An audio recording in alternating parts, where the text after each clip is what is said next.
فرعون کے دربار میں ایک شخص بیٹھا تھا جس کی آنکھوں میں غرور، چہرے پر تکبر اور زبان پر زہر بھرا ہوا تھا۔ یہ شخص حامان تھا، وہی حامان جسے تاریخ نے ظلم اور کفر کی علامت بنا دیا۔ مصر کی سرزمین اس وقت دنیا کی سب سے بڑی سلطنتوں میں شمار ہوتی تھی، جہاں فرعون مطلق العنان بادشاہ کی حیثیت رکھتا تھا۔ وہ خود کو خدا کہلوانا پسند کرتا اور اس کے ہر حکم کو قوم قبطی کے لوگ سجدہ سمجھ کر مانتے۔ ایسے ماحول میں حامان فرعون کا سب سے قریبی مشیر، وزیر اعظم اور اس کی حکومت کا دماغ سمجھا جاتا تھا۔ حامان کا اثر و رسوخ اس قدر بڑھ چکا تھا، فرعون بھی اکثر اس کی رائے کے بغیر کوئی فیصلہ نہیں کرتا تھا۔ وہ فطرتاً چالاک ذہن اور فتنہ انگیز آدمی تھا۔ اس کی باتوں میں ایک ایسا زہر تھا جو لوگوں کے دلوں میں نفرت اور کفر کو جگہ دیتا۔ حامان کا پس منظر کچھ زیادہ شاہی نہیں تھا۔ وہ عام لوگوں میں پیدا ہوا، مگر اپنی عقل، منصوبہ بندی اور چاپلوسی سے دربار فرعون تک پہنچ گیا۔ رفتہ رفتہ وہ فرعون کے قریب ہوتا گیا، یہاں تک کہ اسے دربار کے سب سے بڑے عہدے پر فائز کر دیا گیا۔ حامان کا ذہن سائنسی اور فن تعمیر میں بھی تیز تھا۔ وہ بڑے بڑے محلات، مندر اور مجسمے بنانے کا ماہر سمجھا جاتا تھا۔ مصر کے عظیم اہراموں کی طرز پر اس نے کئی عمارتوں کی منصوبہ بندی کی، اور یہی وجہ تھی کہ فرعون اس کی صلاحیتوں سے بے حد متاثر تھا۔ مگر حامان کا اصل کمال صرف تعمیرات میں نہیں بلکہ سازشوں میں تھا۔ وہ جانتا تھا کہ طاقتور بادشاہ کے قریب رہنے کا مطلب ہے دنیاوی جاہ و جلال کو حاصل کرنا۔ جب موسیٰ علیہ السلام نے نبوت کا اعلان کیا اور اللہ تعالیٰ کا پیغام فرعون تک پہنچایا تو سب سے پہلے جس نے اس دعوت کے خلاف سازش کی وہ حامان تھا۔ اس نے فرعون کے کانوں میں زہر گھولا کہ اے فرعون، موسیٰ تیرے تخت کے لیے خطرہ ہے۔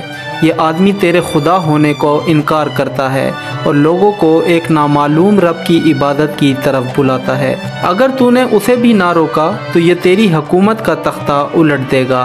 حامان کی باتوں نے فرعون کے دل میں خوف اور تکبر دونوں کو بھڑکا دیا۔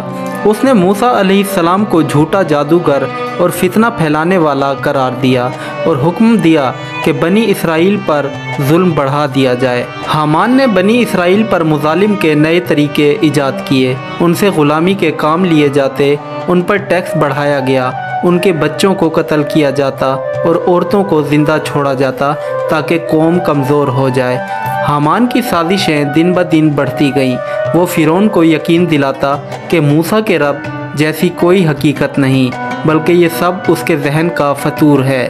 مگر جب موسیٰ علیہ السلام نے اللہ کے حکم سے معجزات دکھائے، عصا کا اژدہا بن جانا، ہاتھ کا نورانی ہونا، دریائے نیل کا خون بن جانا، تو فرعون کے دربار میں خوف کی لہر دوڑ گئی۔ لیکن حامان نے پھر بھی اس سچ کو جھٹلانے کے لیے فریب کا جال بنا۔ اس نے فرعون سے کہا، اے بادشاہ، تو آسمان میں ایک بلند مینار بنوا تاکہ تو موسیٰ کے خدا کو خود جا کر دیکھ لے۔ یہ وہ لمحہ تھا جب حامان کا تکبر اپنی آخری حدوں کو چھو گیا۔ اس نے ہزاروں مزدوروں، کاریگروں اور غلاموں کو حکم دیا کہ آسمان تک پہنچنے والا ایک مینار بناؤ۔ اینٹوں کو آگ میں پکا کر، پتھروں کو تراش کر اور انہیں اوپر تلے رکھ کر ایک ایسا قلعہ بناؤ جو انسانی آنکھ نے کبھی نہ دیکھا ہو۔ دن رات مزدور اس مینار کو بنانے میں لگے رہے۔ فرعون اس مقام پر کھڑا ہو کر اپنی الوہیت کا اعلان کرتا، میں ہوں تمہارا رب اعلیٰ، اور حامان اس کے قریب کھڑا ہو کر تالی بجاتا اور لوگوں کو مجبور کرتا کہ وہ سجدہ کریں۔ اللہ تعالیٰ نے قرآن مجید میں حامان کو فرعون کے ظالم نظام کا ایک اہم کردار قرار دیا۔ سورہ قصص میں ذکر ہے کہ فرعون، حامان اور ان کے لشکر زمین میں سرکش ہو گئے تھے۔ وہ سمجھتے تھے کہ ان کی طاقت کبھی ختم نہ ہوگی، مگر اللہ کی قدرت کا نظام ہمیشہ انسان کے غرور سے بالا ہوتا۔ موسیٰ علیہ السلام کی دعوت مسلسل پھیل رہی تھی۔ بنی اسرائیل کے دلوں میں امید جاگنے لگی تھی، مگر حامان اس دعوت کو دبانے کے لیے